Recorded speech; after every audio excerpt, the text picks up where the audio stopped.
Parce que nous, musulmans, nous avons été vaccinés contre la Bible. C'est un faux livre. Un livre des égarés.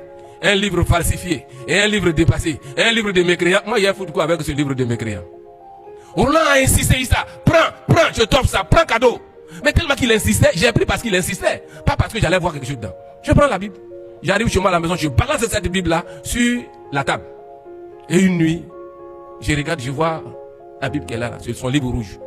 Je dis, attends, je vais prendre ce livre-là, lire rapidement, aller lui remettre. Mais il faut quoi ça? Je prends. Le Nouveau Testament commence par Matthieu.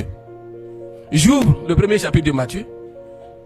Le premier chapitre commence par la généalogie du Seigneur. Depuis Abraham jusqu'à David. David, Salomon, Joseph, Yeshua, Jésus. Près de 2000 ans. Une généalogie pas croyable. Il n'y a pas de généalogie dans le Coran. Athée. Bonzon tremeni kata Coran kono to ka bonzon yeko ka tremeni faut kata cité. Comme il me la Bible kono athée Coran kono. Il n'y a pas de généalogie fouillée.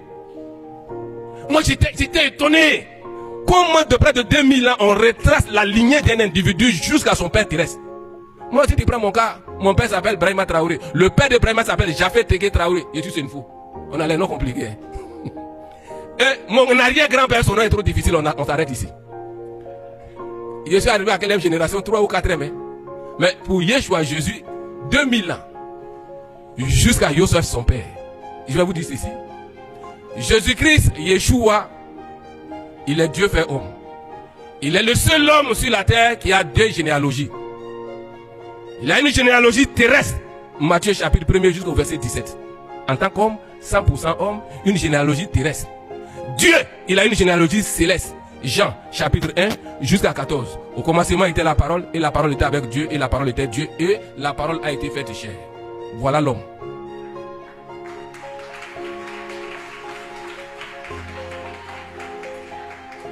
Qui ici peut lever sa main que lui a 2 généalogies? Il n'y en a pas, mais il est le seul homme sur la terre qui a ces 2 généalogies. J'étais étonné de voir comment la Bible rendait les informations. Le livre devient intéressant. Livre qui dit Hali.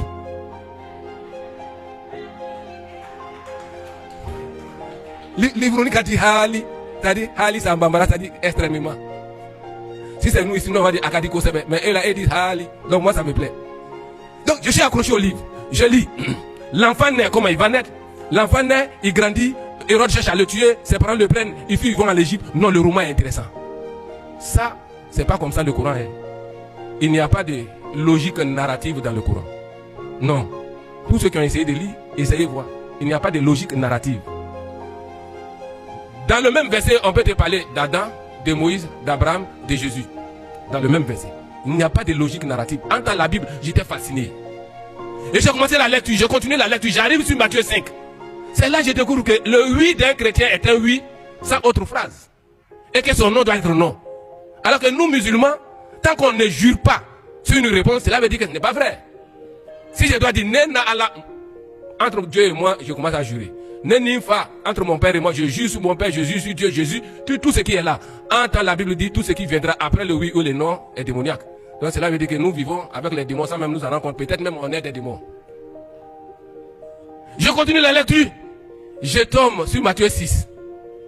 Dans le livre de Matthieu 6, comment Yeshua, Jésus a enseigné les gens à la prière, aux dons, aux jeûnes. J'étais étonné. Et j'arrive où je découvre encore l'amour de Jésus. Il dit, aimez vos ennemis. Bénissez ceux qui vous maudissent. Priez pour ceux qui cherchent même à vous tuer. En islam, tuez vos ennemis. C'est pas moi qui le dis. Hein. En islam, on tue les ennemis. Les compagnons de Mohammed, ils sont compartissants entre eux. La Sourate 48, verset 29. Mais dur envers les mécréants. Tuez tous ceux qui ne confessent pas Allah et le prophète et le jour dernier. Mais Yeshua dit, Jésus dit, aimez vos ennemis, priez pour vos ennemis, bénissez ceux-mêmes qui vous maudissent.